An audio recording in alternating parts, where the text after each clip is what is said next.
Hello മുജത്തീസ്, അസ്സലാമു അലൈക്കും. എല്ലാവർക്കും സുഖമാണോ? അപ്പോൾ രാവിലെ ചായ എല്ലാം കുടിച്ചോ? അപ്പോൾ അൽഹംദുലില്ലാ എനിക്കിവിടെ സുഖമാണ്.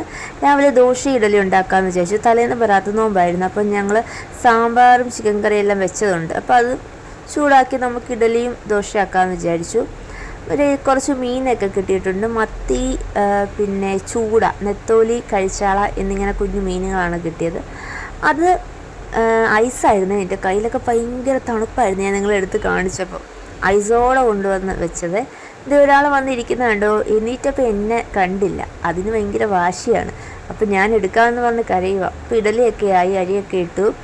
അങ്ങനെ മാങ്ങയൊക്കെ അരിഞ്ഞ് വെച്ചു. അപ്പോൾ സാമ്പാർ ഉണ്ടായിരുന്നു, ഞാൻ പറഞ്ഞില്ലേ. അപ്പോൾ അത് ചൂടാക്കി ഉമ്മിച്ച് കറിയൊക്കെ വെക്കുന്നു. നമ്മുടെ കറി എന്ന് പറയുന്നത് തേങ്ങ അരച്ച് വെക്കും. കുഞ്ഞു മീൻ, പൊടി മീനൊക്കെ തേങ്ങ അരച്ചിട്ട് ഈ മാങ്ങായും മുരിങ്ങയ്ക്കായും ഇതെല്ലാം കൂടി ഇട്ട് അങ്ങോട്ട് പച്ചയടിച്ച് വെക്കും. എന്നാ ടേസ്റ്റായല്ലേ. അതുപോലെ ചിക്കൻ കറി ഞാൻ ചൂടാക്കി. മീൻ കറിയൊക്കെ മീനായത് മമ്മി മീനൊക്കെ എടുത്തിട്ടു.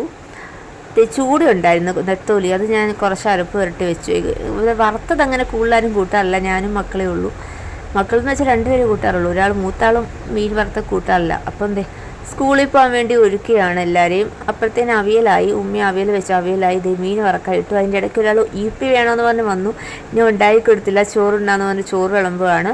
അപ്പോൾ ഞങ്ങളുടെ അടുത്തൊരു പള്ളിയിൽ ഉറൂസ് ഹന്തൂരി നേർച്ചയുണ്ട്. അത് വർഷങ്ങൾ കൊണ്ടുള്ളതാണ്. അപ്പോൾ അവിടുന്ന് ഈ അരിപ്പൊടി മാവ് അരിയും തേങ്ങയും പഞ്ചസാരയും അല്ലെങ്കിൽ ശർക്കരയൊക്കെ ഇട്ട് മാവ് കിട്ടും. അത് വറുത്ത് ഞങ്ങൾ അവിടെ കൊടുക്കുകയും ചെയ്തു. അപ്പോൾ അതൊക്കെ ഉണ്ടായിരുന്നു. ഇന്നത്തെ വിശേഷം ഇത്രയേ ഉള്ളൂ.